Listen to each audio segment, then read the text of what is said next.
Prince Caspian, the island. Once there were 4 children whose names were Peter, Susan, Edmund, and Lucy, and it has been told in another book called The Lion, the Witch, and the Wardrobe, how they had a remarkable adventure. They had opened the door of a magic wardrobe and found themselves in a quite different world from ours, and in that different world they had become kings and queens in a country called Narnia. While they were in Narnia they seemed to reign for years and years, but when they came back through the door and had found themselves in England again, it all seemed to have taken no time at all. At any rate, no one noticed that they had ever been away, and they never told anyone except one very wise grown-up.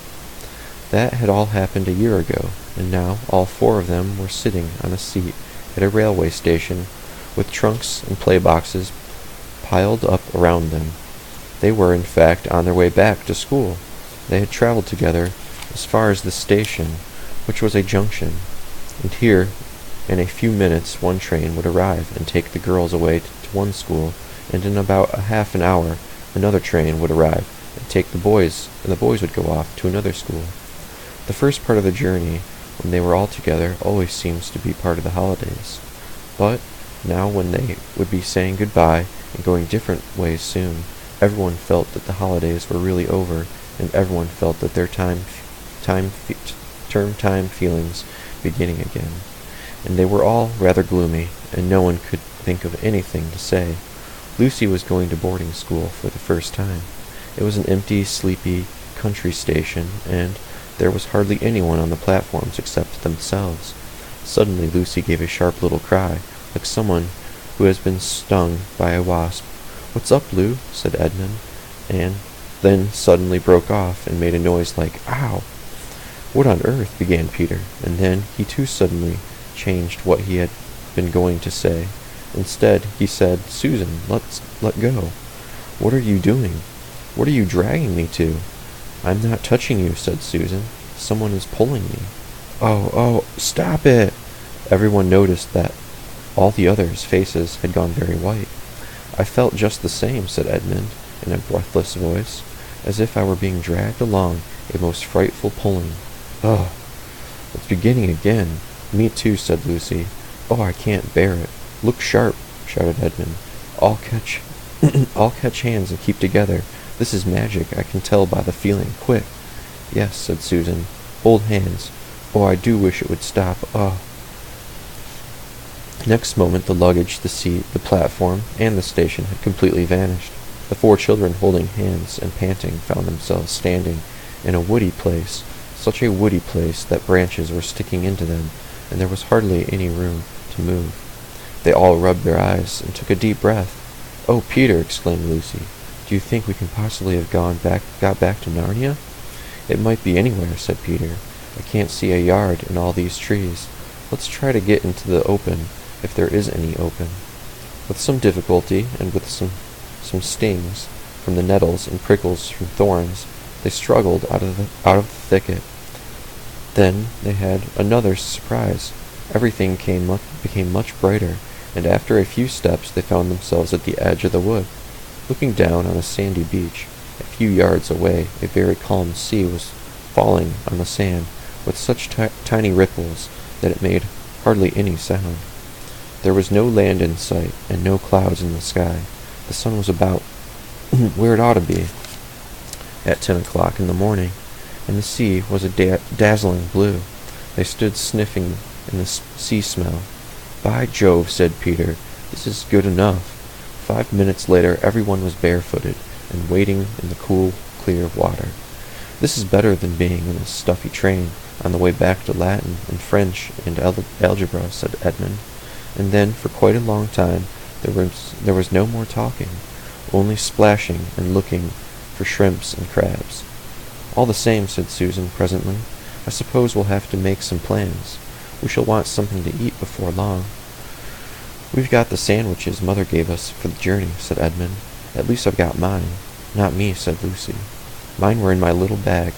"So are mine," said Susan. "Mine are in my coat pocket." "They are on the beach," said Peter. "There'll be 2 lunches among 4. This isn't going to be such fun." "At present," said Lucy, "I want something to drink more than something to eat." Everyone else now felt thirsty, as one usually is after wading in salt water under a hot sun. It's like being shipwrecked, remarked Edmund. In the books they always find springs of clear, fresh water on the island. We'd better go and look for them. Does that mean we have to go back into all that thick wood? Said Susan. Not a bit of it, said Peter. If there are streams, they're bound to come down to the sea, and if we walk along the beach, we're bound to come to them. They all now waded back and went first across the smooth, wet sand and up to the dry, crumbly sand that sticks to one's toes, and began putting on their shoes and socks. Edmund and Lucy wanted to leave them behind and do their exploring with bare feet, but Susan said this would be a mad thing to do. We might never find them again, she pointed out, and we shall want them if we're still here when night comes and it begins to be cold. When they were dressed again, they set out along the shore with the sea on their left hand and the wood on their right. Except for an occasional seagull, it was a very quiet place. The wood was so thick and tangled that they could hardly see into it at all, and nothing in it moved. Not a bird, not even an insect. Shells and seaweed and anemones, or tiny crabs, and rock pools are all very well, but you soon get tired of them if you are thirsty.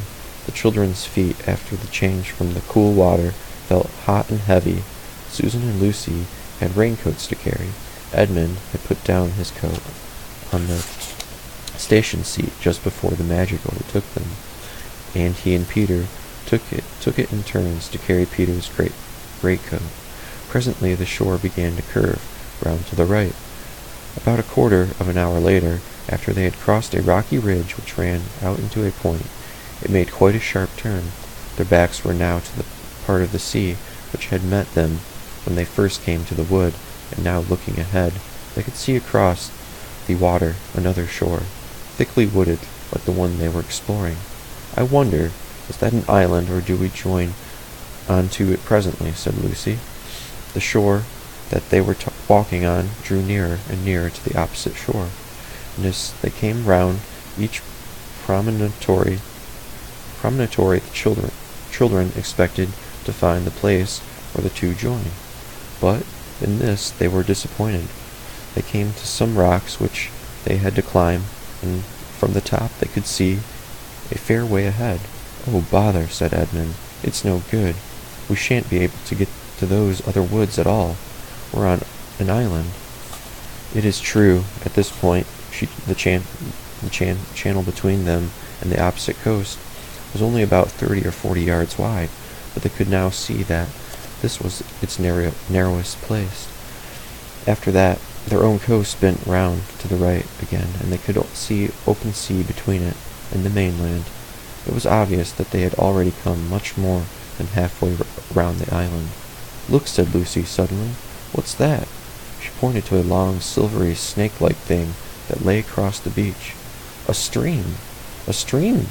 Shouted the others, and, tired as they were, they lost no time in clattering down the rocks and racing to the fresh water. They knew that the stream would be better to drink farther up, away from the beach, so they went at once to the spot where it came out of the wood. The trees were as thick as ever, but the stream had made itself a deep course between the high mossy banks, so that by stooping you could follow it up in a sort of tunnel of leaves. They dropped on their knees by the first brown, dimply pool and drank, and dipped their faces in the water, and then dipped their arms in up to the elbow. Now, said Edmund, what about those sandwiches? Oh, hadn't we better save them? Said Susan. We may need them far worse later on.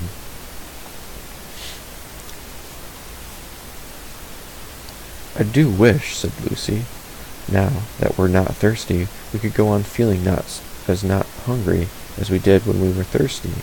But what about those sandwiches? Repeated Edmund. There's no good saving them till they go bad. You've got to remember, it's a good deal hotter here than in England, and we've been carrying them about in our pockets for hours. So they got out the 2 pockets and divided them into four portions. and nobody had quite enough, but it was a great deal better than nothing. Then they talked about their plans for the next meal. Lucy wanted to go back to the sea and catch shrimps, until someone pointed out that they had no nets. Edmund said they must gather gulls' eggs from the rocks, but when they came to think of it, they couldn't remember having seen any gulls' eggs, and wouldn't be able to cook them if they found any. Peter thought to himself that unless they had some stroke of luck, they would soon be glad to eat eggs raw. But he didn't see any point in saying this out loud. Susan said it was a pity that they had eaten the sandwiches so soon. One or two tempers very nearly got lost in the stage. Finally Edmund said, "Look here, there's only one thing to be done. We must explore the wood. Hermits and knights errant and people like that always manage to live somehow. If they're in a forest, they find roots and berries and things." "What sort of roots?" asked Susan. "I always thought it meant roots of trees," said Lucy. "Come on," said Peter. "Ed is right, and we must try to do something, and it will be better than going out into the glare and the sun again." So they all got up and began to follow the stream. It was very hard work. They had to stoop under the branches and climb over branches, and they blundered through great masses of stuff like rhododendrons, and tore their clothes and got their feet wet in the stream. And still there was no noise at all except the noise of the stream and the noises they were making themselves. They were beginning to get very tired of it when they noticed a delicious smell and then a flash of bright color high above them at the top of the right bank. "I say," exclaimed Lucy, "I do believe that's an apple tree." It was. They panted up the steep bank, forced their way through some brambles, and found themselves standing round an old tree that was heavy with large yellowish golden apples, as firm and juicy as you could wish to see. "And this is the only tree," said Edmund, with his mouth full of apple. "Look there, and there. Why, there are dozens of them," said Susan, throwing away the core of her first apple and picking up her second. "This must have been an orchard long, long ago, before the place went wild and the wood grew up." "Then this was once an inhabited island," said Peter. "And what's that?" said Lucy, pointing ahead. "By Jove, it's a wall," said Peter, "an old stone wall."